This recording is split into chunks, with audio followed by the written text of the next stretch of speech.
اپنی اپنی سی مسکراہٹ تھی۔ اس کے بعد پھر رضوی صاحب مجھے اپنے گھر بھی لے گئے، جہاں میری ملاقات ان کی زندگی کی ساتھی تسلیم سے ہوئی۔ تسلیم ہماری ریڈیو کی ایک طرح سے پرانی کولیگ بھی تھیں، اور پھر بس بیٹھے تو پھر وہی اسلام آباد کے قصے، وہی پرانی یادیں چڑھ گئیں، اور وقت گزرنے کا پتہ بھی نہیں چلا۔ اور پھر یہ دونوں، رضوی صاحب اور تسلیم، مجھے اظہار کاظمی اور شاہدہ آپا کے گھر چھوڑ کر گئے، جہاں میں ٹھہری ہوئی تھی۔ یہ سب باتیں میں اس لیے یاد کر رہی ہوں کہ گو کہ فاصلے بڑی ظالم شے ہوتے ہیں، اور یہ جو دوسرے ملک ہیں، یورپ یا امریکہ، یہاں پر زندگی ایک مشینی انداز میں اتنی تیزی سے اڑی چلی جاتی ہے کہ یہ جو آپس کے رشتے ہیں یہ ایک طرح سے دھندلا جاتے ہیں، لیکن شکر ہے اللہ کا کہ مٹتے کبھی نہیں ہیں۔ رضوی صاحب سے جب بھی فون پر رابطہ ہوا، انہوں نے بہت اپنائیت سے اور خلوص سے بات کی۔ وہ ایک ایسی شخصیت تھے جن پر آپ اعتماد کر سکتے تھے۔ ان سے بات کرتے ہوئے یہ نہیں لگتا تھا کہ نہ جانے یہ میری بات کا کیا مطلب لیں، اس کو کہاں لے اڑیں، یہ میری بات کہاں سے کہاں پہنچ جائے۔ بہت ہی پرخلوص اور با اعتماد شخصیت تھی۔ کچھ یادیں تو بہت ہی تازہ ہیں۔ ابھی 2 ماہ قبل 15 دسمبر کو ورجینیا میں رضوی صاحب میری کتاب کی پذیرائی کی تقریب میں مہمان خصوصی تھے۔ ورجینیا میں بزم حرف و سخن کے روح رواں ڈاکٹر عارف محمود نے جب رضوی صاحب کو میری کتاب کی تعارفی تقریب میں آنے اور صدارت کرنے کی دعوت دی تو انہوں نے یہ کہہ کر فوراً آمادگی ظاہر کر دی کہ میری طبیعت ذرا کچھ ناساز رہتی ہے، لیکن اگر طبیعت بحال ہوئی تو میں تقریب میں ضرور آؤں گا۔ امریکہ میں فاصلے اکثر بہت طویل اور تھکا دینے والے ہوتے ہیں، لیکن اس کے باوجود رضوی صاحب اور تسلیم اس تقریب میں تشریف لائے۔ اسی تقریب کے سلسلے میں میری رضوی صاحب سے خود بھی بات ہوئی تھی،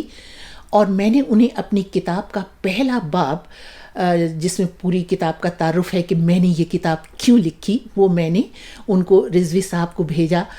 کیونکہ وہ چاہتے تھے کہ وہ تقریب میں آنے سے پہلے کتاب پڑھ سکیں، لیکن کتاب کیونکہ وہاں موجود نہیں تھی